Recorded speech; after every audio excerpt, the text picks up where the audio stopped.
When it comes to reacting, I'm the greatest known. These other channels leave me bored to death like King Robert in Game of Thrones. Oh, that's good. I need to write that down right now. That's good. Lights, action, camera. I'm a reactor that will whine until you die like Lancel Lannister. Oh, that's good. I should write that one down too. I walked in the shadow of death, left the fear.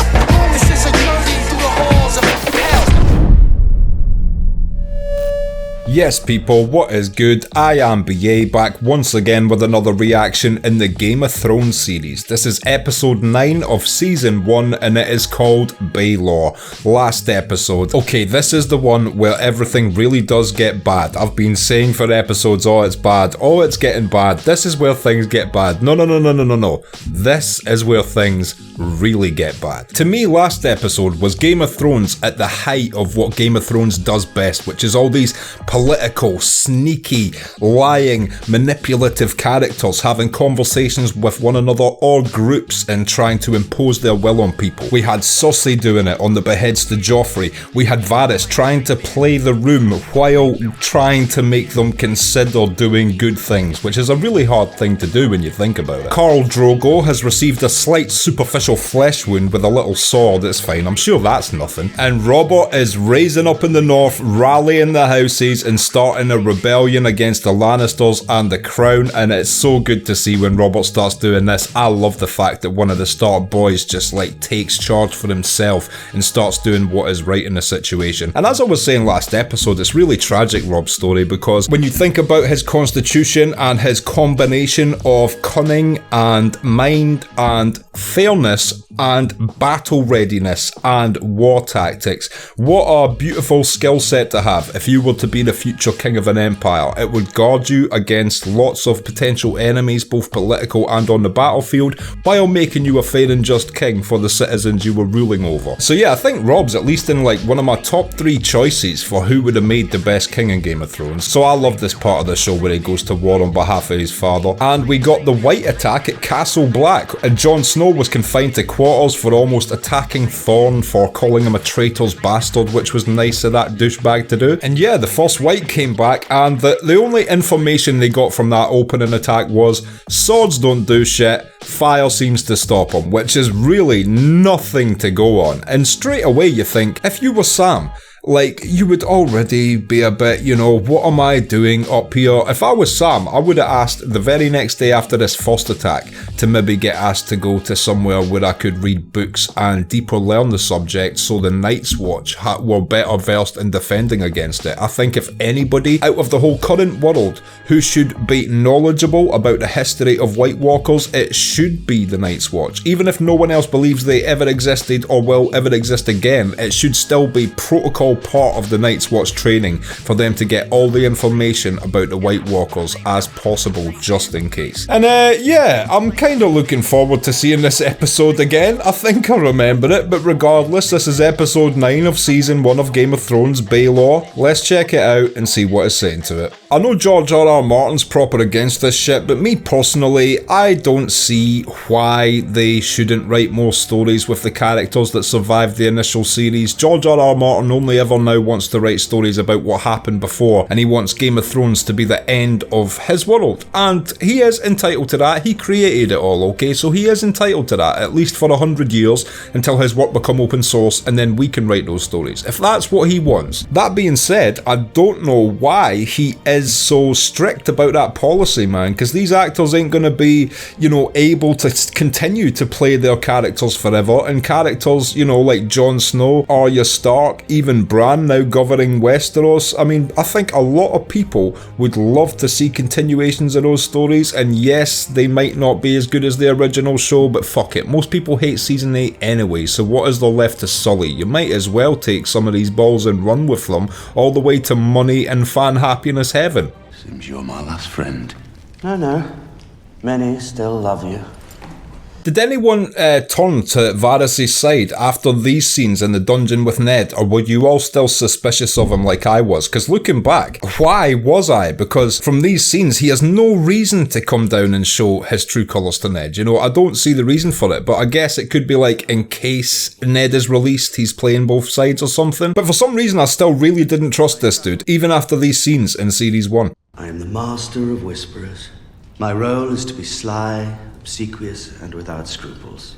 It's kind of unfortunate when that's your role in life. No one's ever really going to like or trust you ever, are they? What's your job? Master of Whispers. Alright, I think I'm going to take you off my Christmas party list. Did you know that your son is marching south with an army of Northmen? He's just a boy. Boys have been conquerors before.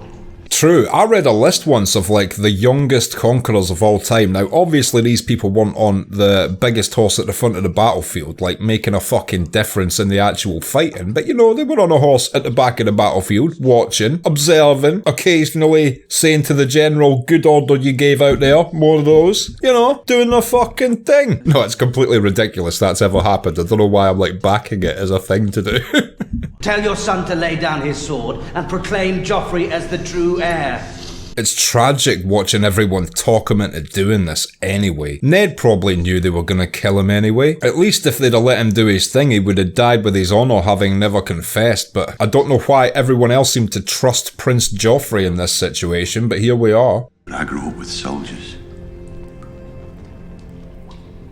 I learned how to die a long time ago. Yeah, that's the reality of it. Ned is who he is, but again, he ends up being the soldier in this situation and following orders and doing what people advise him to do.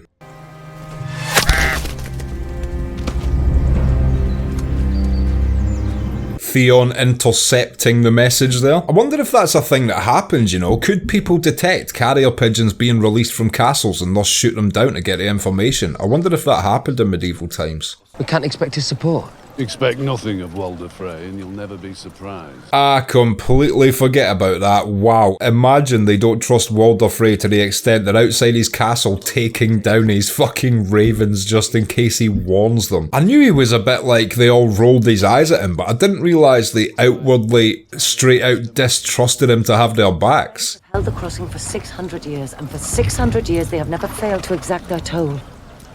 Have my horse saddled and ready.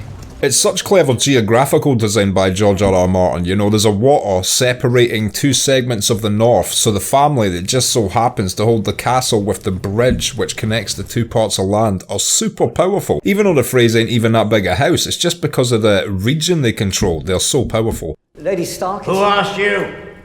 You're not Lord Frey yet, not until I die. Do I look dead to you? Oh man, they set him up to be such a despisable piece of shit, don't they? Your mother would still be a milkmaid if I hadn't squirted you into her belly. Oh, sorry, forgot about that line of dialogue. Setting him up as a supreme gent. He even does the most disgusting hand kiss of all time. Out! All of you! It looks like such a miserable house to be a part of as well. Like, there's no happiness going on. They don't have a minstrel playing music. They're essentially sitting in what looks like a church, all miserable with their stupid little caps on their heads. Which actually made me realise that's the only other time I've seen those caps. Other than that one dude who died in episode 1 who was part of the Night's Watch. Do you think he was maybe a part of House Frey before he fled to the wall? The fine Lord Tully would never marry any of his children to mine. I'm sure there were reasons. I didn't need reasons. Well, maybe you should have tried being less of a fucking asshole and people would want to wed off their kids with yours. 20,000 men outside your walls. There'd be 20,000 corpses when Tywin Lannister gets here. Was that him just straight up threatening to keep them on that side of the river and then allow Tywin's troops through to fight them? Works as well for a wolf as a bear, I think. How cool is that, man? It also tells you a lot about the background of Lord Commander Mormont without him having to go into it. Some serious shit obviously went down if he's not even passing his family sword down to his own son, but rather refashioning the pommel so it doesn't look like a bear anymore and then giving it to Jon. Shows also how much he thinks of Jon too. My lord, you honour me, but I can't. Oh, you can. And you will. I wouldn't be standing here if it wasn't for you and your beast. And that is also true. Jon did just save his life. The hand that your wolf tore off that thing's wrist, I've ordered Thorn to lay it at the feet of this boy king. Oh, I was like, I don't remember him sending Thorn to King's Landing, but he's just taking the hand up to show them. That's crazy they tried to do this all the way back in season 1, because it isn't until like season 7 they actually take a living one to King's Landing and show them. The Night's Watch were really ahead of the game. It's a shame no one took them serious this early on. You earned that snow. Well done. That's so cool, man. That's probably the first time John's had his fellow man treating him like that his whole life. It's your brother, Rob. What? He's heading south. To war. He's trying to get up here, become his own man, and, you know, do his thing and live his life, and he is getting battered with ravens dropping horrific news bomb after news bomb on him, and supposed to just remain true to his vows through it all. Lord Walder has granted your crossing. He's not gonna like the next bit. He expects a knighthood in good time. Fine. And Arya will marry his son, Waldron. What? I didn't even fucking realise that, Catelyn, you fucking monster. You were gonna marry Arya off to a fray. Jesus Christ. That's even worse than how you treated Jon. You will marry one of his daughters. Whichever you prefer. He has a number he thinks will be suitable. I like how none of them say it, but they just all know the Frey genetics aren't the most, you know, visually appealing. One was...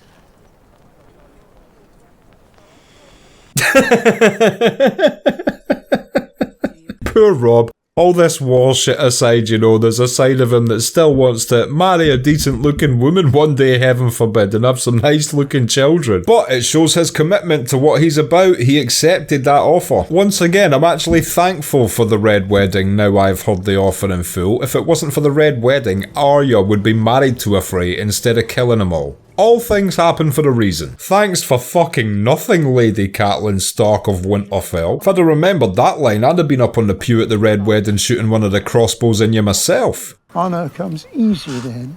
There comes a day when it is not easy. A day when he must choose. He makes a very good point as well. It is incredibly easy to be honourable when being honourable is incredibly easy. What could I do when the ravens brought the news from the south? The ruin of my house, the death of my family. Yeah, Jon can't say shit to this guy. He saw his entire household wiped out. My brother Egan reigned after him when I had refused the throne. And he refused the throne as well. This guy could have been the king of Westeros, just posted up at the wall, completely insignificant. You must make that choice yourself and live with it for the rest of your days. It's a strange closer to his speech there, because that almost suggests that he heavily regrets not going to fight when he got the news that his brother was killed. Drogo's fine. His horse is walking it off for him while he relaxes. Have a lie down even, sure.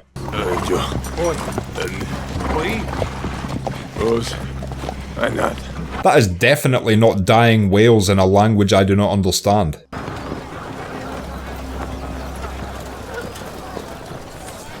I wonder how much of that set specifically was set up practically in a field. Do you think it was all the tents, or do you think it was a bunch of digital composites where they set up tents in rows and then just composited them onto one another? It would be quite impressive if all of that shit was practical we just saw there. He does have a certain mindless, provincial courage.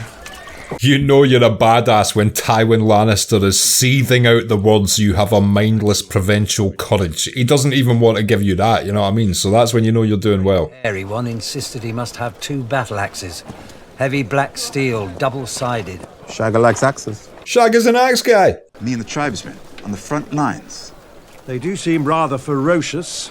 Look at how happy Tywin was to let Tyrion know he's going to be on the front line. As much as I think Tywin's a great character, the way he treats Tyrion is the reason why I just can't get with him. Everything else is like ruthless protection of the household, but the way he treats his own son, fuck him for that. It appears I'm not hungry after all. Excuse me, my lords. Seriously despises him, just cannot wait to get him killed, can he? Where did you find one so pretty at this hour? I took her. Is this Shay? I didn't realise she was in season 1. We'll be at the Vanguard tomorrow. Even Bronn knows that's basically a death sentence, and he's a really good fighter. Who are you? Who would you like me to be? Who would you like me to be is a really interesting opening question from Shay. Shows that from the very beginning she's very chameleonistic to cater to who she's working with. I want you to fuck me like it's my last night in this world. You're gonna regret telling her that when she repeats it in a fucking public court of law.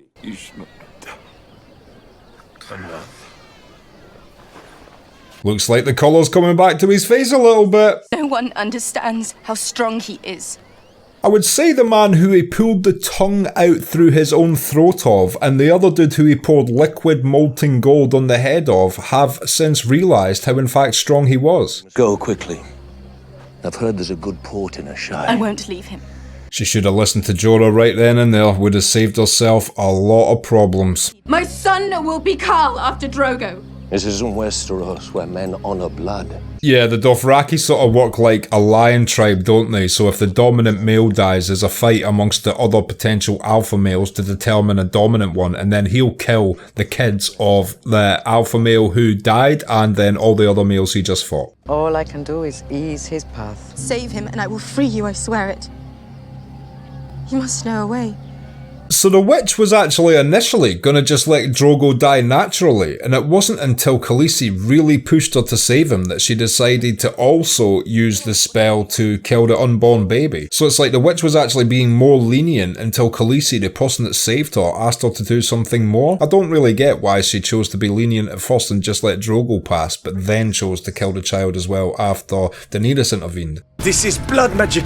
It is forbidden. I am your Khaleesi. I tell you what is forbidden. And the way this show's written is like the Dothraki are the lowest in forms of what you would class as, you know, culture and civility, but the fact that they outlawed blood magic was a really smart, forward-thinking move. If, I'm assuming, in other places it isn't outlawed. I've never heard of it being outlawed in Westeros, for example.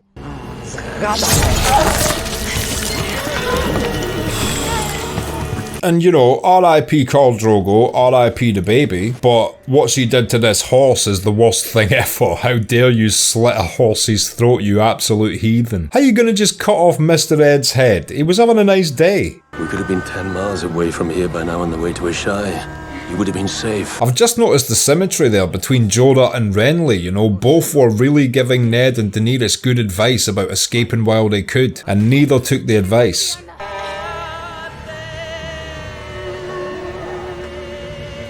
I love that this fight was foreshadowed by the conversation they had around the fireplace as well. The difference in speed and mobility against full plate armour, etc.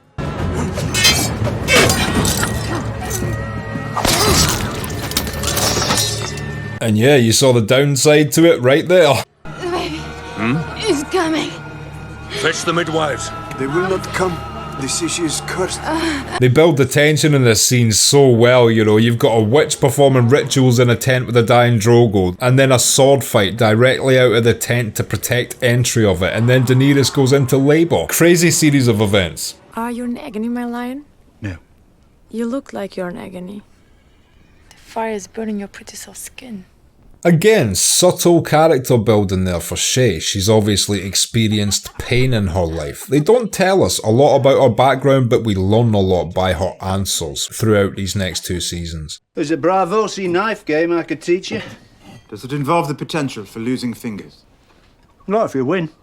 I would definitely have lost some fingers that night in the Bravosi knife game. You killed your first man before you were 12.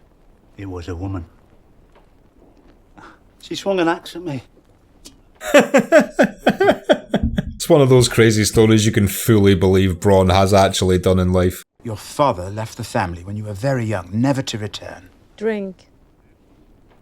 And we've established the rules about lying. Drink. And that makes her even more mysterious because she's not told us about her past and we start to assume things of it, but then she shows you straight away that it's not quite what you think. Our lord here used to be married. Married? How did you hear that? No, you hear lots of things, playing dice with Lannister soldiers. I bet you Bronn fleeced those Lannister soldiers for all the dice money. Maybe I will cry. I'm guessing the lady and I can tell more unpleasant stories than your lordship. Yeah, Bronn sort of twigged she's not had the happiest background as well. Takes one to know one, as they say. Jamie and I were riding when we heard a scream.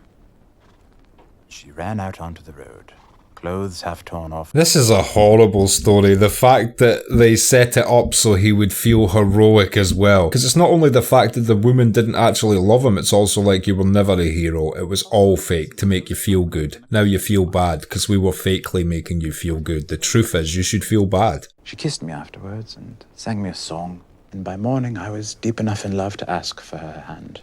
I don't know if I'd fall in love, but I'd certainly appreciate if a chick was like, well, now we fucked. I'd like to, you know, sing this song for you. I'd be like, oh, well, okay, that's really it's really not what I was expecting, but I'm here for it. Let's go. What you got for me? This is Taylor Swift and Get the Fuck Out of My House. My father brought in my wife and gave her to his guards. Oh, I forgot Tywin did that. Seriously, how can we like Tywin whatsoever? Does anybody like Tywin? Like, genuinely, as a person, not just like, oh, he's a good villain, but as a character which has been written. Say he was real. Do you like him as the person he is, even though he did that to Tyrion? I couldn't even imagine the wicked cruelness necessary to do that to your own son. In love.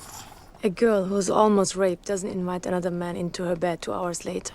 That is a fair point, but when you're a kid, yeah, you don't think about anything like that, so I'm not hating on Tyrion for not clocking she was a prostitute.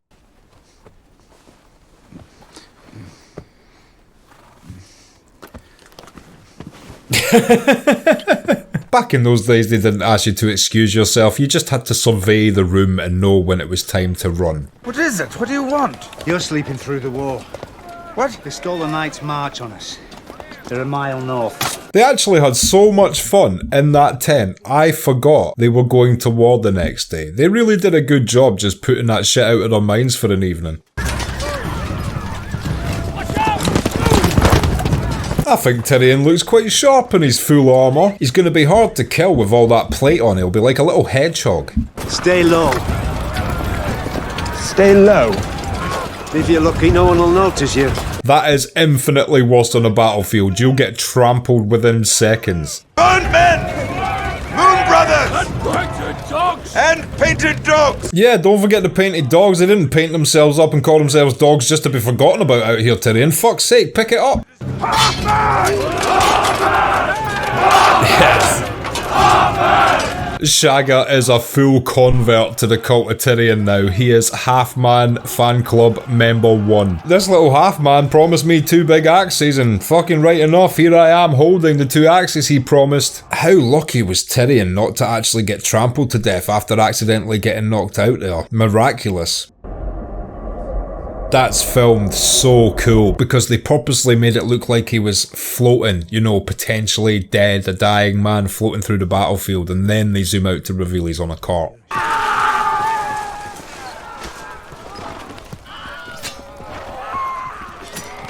That's one of the most gruesome things they don't show you about a post-war battlefield either. The winning troops just going around finishing off wounded dead people. It's pretty horrible. You'd get to hear a lot of people's last words and pleads for mercy and shit. Wouldn't be a fun job unless you were an absolute sadist. Where was he? With his other 18,000 men.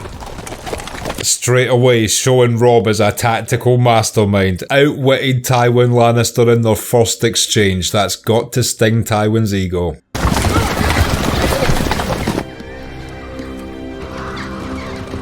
It's such a genius move. Baited and switched Tywin Lannister into going one direction, then attacked Jaime's camp instead. He is a formidable individual as our Robb. Look at his eyes. That's the eyes of a man who enjoyed the fucking battle. Kill him, Robb. Send his head to his father. He cut down 10 of our men. You saw him. He's more used to us alive. I wish we'd have seen that battle. It sounds like Jaime was pretty dope in that fight. The fact that he took out 10 guys single-handedly. Let's end this here and now. If we do it your way, Kingslayer, you'd win. Would he? Do you think he'd even beat Robb in a unarmed fight? Because that's, if I was Robb, what I would have accepted. I'd have been like, okay, no weapons, no armour, unarmed combat to the death, let's go. Because I think that's Jaime's weak point. You know, he's good with a weapon. He's not a kickboxer or something. He's not going to bust out some Westeros spinning wheel kick on Robb. And Robb's got that northern, you know, bar brawly. Yeah, I'd back Robb in a fist fight with Jaime. One victory does not make us conquerors. Makes you a bunch of absolute legends, though.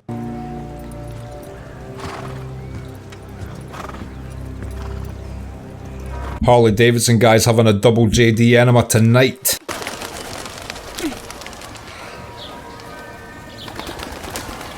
I love that it's the skills Cyril Farrell taught to her coming into play already. Her nimbleness has increased to the point where she could catch a pigeon to keep herself fed. What's happening? They're taking him to the Sept of Baelor. Who? The Hand of the King. Oh great, this will be for his public release then. I can't wait for this next scene. Forgot about this one. It's weird. It's like, you know when you're drunk and you have a blackout? It's like my brain's blacked this next 10 minutes out of my head. I completely forget that they were just letting Ned, oh for fuck's sake. This is the worst part, man. The fact that that propaganda just spread like wildfire and everyone believes him to be a traitor before he's even confessed to being one. Why is that, do you think? Do you think it's just the public backing their new king? Or do you think it's some sort of southern prejudice to northerners or something like that? I do not know why the whole crowd would be against him instantaneously, other than the fact they believed every word that their monarchy was telling them. And if I was living in Flea Bottom, I wouldn't believe shit. I am Eddard Stark, Lord of Winterfell, and Hand of the King. I wish he'd have kept going with titles there for a good 3 minutes and just started to flex a little bit on Joffrey and the Southerners. I plotted to murder his son and seize the throne for myself. I know Varys thought this was going to lead to peace, but it's still disgusting to watch a man like Ned have to confess to this. Joffrey Baratheon is the one true heir to the Iron Throne. By the grace of all the gods. He is such a little shit. I don't know if I'm ever going to be able to see him on screen without saying something horrible about him. Such a good acting performance by that actor. Beloved Baelor taught us they can also be merciful.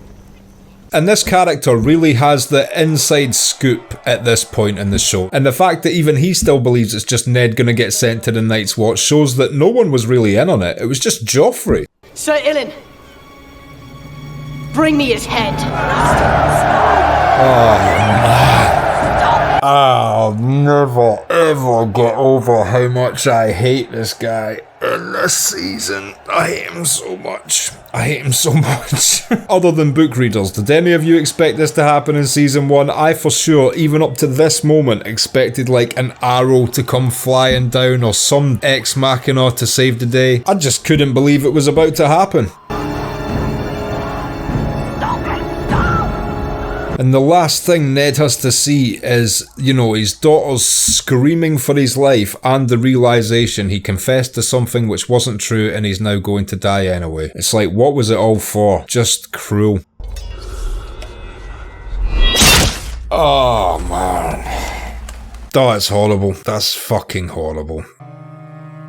And they ended it right after they cut off his head. Shit. That's an interesting choice. I thought we got a little bit more after that. Okay, just straight decapitate everyone's fucking most beloved character, then end you. That's how you guys roll. Okay, cool, I guess. That's how you want to roll. Cool, I guess. If that's how you want to carry yourself. Cool, I guess. Okay, and that was episode 9 of season 1 of Game of Thrones, Baelor, and I will be back in just a minute with my thoughts on that. So, Baelor, what did I think of that? I'm really having trouble remembering the first half of this episode just because of them last 10 minutes, obviously. I'm sure everyone's the same when they first watch it, but, I'm here to tell you, everyone's the same the second time and third times they watch it too. Can confirm, still shit. This episode actually does a great job of setting up Walder Frey, the Freys, how they control that strip of water and the bridge crossing it in the north. And you don't think too much of it at the time, you just think, oh, it's a barter, he's going to have to marry one of these daughters one day, and you put it out of the back of your mind, but obviously that really swings back around to bite us a lot sooner than we expect, but it seems like such an insignificant thing that happens at the time when you're first watching it. Absolutely love how Robb carried himself this episode though. What an absolute dude you could get behind, you really could. If he was the guy leading your army, you would feel so empowered by a guy that clever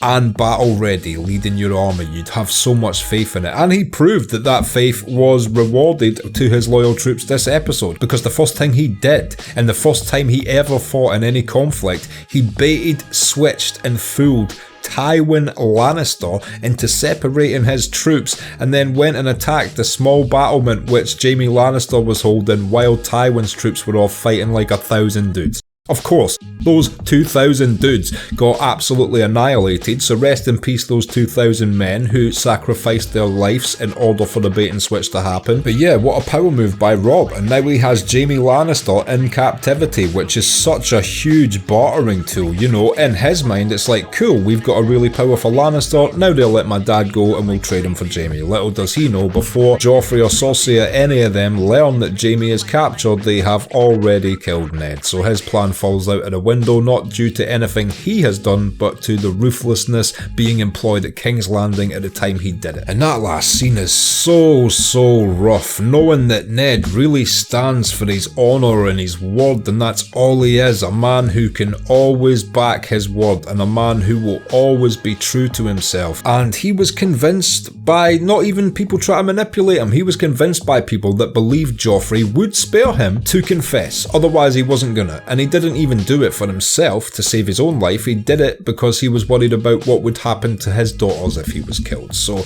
he did it for his daughters, and then he confessed, taking away everyone's perception of his honour and nobility and all of that. Robert's no longer alive to vouch for him in any way, pardon him in any way, and that's just the reality of the situation left for Ned. And then just when you think things can't get any lower, Joffrey fools us all, changes his mind and cuts off his head. Never gets less horrible, but definitely a sore bay for the things to come over the next 3 seasons, but I believe things get a little bit better for a bit. So you know, I've had the first big low point in the show and I need to loosen off, but you know, things get better from here slightly, I think. So yeah, I've taken the hardest punch season 1 has to throw. I'm ready to absorb more shots now, and I cannot wait to watch the conclusion of season 1 next week. If you've liked this video, click like, subscribe to the channel to see more videos like this, ring the bell to be notified as to when they drop. If there's anything you want to talk about, comment down below, and share this around to anyone you think might appreciate it or want to watch these reactions along with us. My Patreon is down in the description. If you become a patron, you get access to my blog, you get access to these reactions I put on YouTube a month and a half in advance, and you also get access to full-length versions of everything I react to. So consider becoming a patron, it helps me and my channel out so much, and until next time, I have been BA, peace.